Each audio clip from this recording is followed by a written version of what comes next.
Androany kosa dia efa nanamarika ny andron'ny vehivavy sahady ireo vehivavy any amboribory tany fahiny ao anatin'ny komina Antananarivo renivohitra ity. Fandaharam-potoana samihafa no entina nanamariana izany. Isany amin'izany ohatra ny diabe, teo ny fampirantiana voninkazo sy ny maro hafa. Rahantsika ny sary. Vehivavy maefa antoko ny fampandrosoana, io kosa no teny filamatry ny vehivavy avetsy amin'ny boribory tany fahenina amin'izao fankalazana ny andro iraisam-pirenena ho an'ny vehivavy izao, izay ankalazaina amin'ny alarobia fa 9 ny volana martsa izao. Nisantatra ny fankalazana ny andro ny vehivavy tamin'ny alalan'ny diabe, fampirantiana voninkazo sy ny fizarana fanomezana androany teo anivon'ny boribory tany fahenina. Miara-maintany daholo ny vehivavy rehetra, tsy ankanavaka zany fa zay mahatsiaro vehivavy dia ny taninay dia tonga izay anao diabe miara-miroatra ho eny amin'ny firasina eny Ambohimanarina.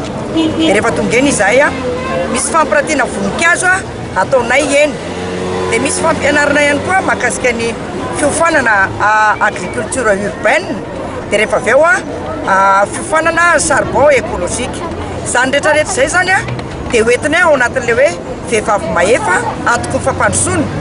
Mila manao zavatra ny vehivavy, mila mihetsiketsika, mila mikarokaroka mba ahafahana hoe mampivoatra ny fiainana fa tsy tenena ny lehilahy fa hoe ny vehivavy fanaka malemy. Amin'izao fankalazana ny andro iraisam-pirenena ny vehivavy izao dia manana hafatra amin'ireo vehivavy rehetra malagasy ny solombavam-bahoaka avetsy amin'ny boribory tany fahenina. Koa miarahaba sahady aloha zany natratran'izao andro lehibe izao dia mirahasoa ihany koa ny vehivavy ahery foana, tsy ho kivikivy mihitsy ny amin'ny fiainana satria ny antony ninninona zavatra atao dia tsika vehivavy, ny vehivavy zany dia mananjo hiaina ohatran'ny olona rehetra, mananjo koa hikarakara sy ho karakaraina ary mba tsy tenenana foana hoe tsisy ilana azy ny vehivavy na tsisy dika ny vehivavy dia manentana ny vehivavy foana andray andraikitra eo amin'ny fiainana, manomboka ao ankohonanao zany indrindra amin'ny zavatra atao ialana zany le mifosafosa na miresaka iry fa izay indrindra ny antony anaovanay azao mba ahafahana mampiseho ny vehivavy fa misy zavatra vitantsika na dia ao an-trano ary tsika na manasa lampitsika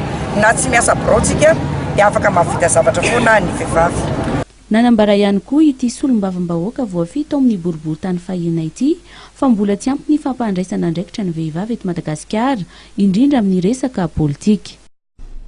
Dia izay ny tompoko lasy tompoko vavy no anakatonantsika ny fampahalalam-baovao tamin'ity takariva ity mankasitraka fenonao nanaraka izay hatramin'ny farany no metraka ny velomandra-pitafa ho amin'ny latsinainy indray sampana fampahalalam-baovao mame fotoanaonao mankasitraka tompoko.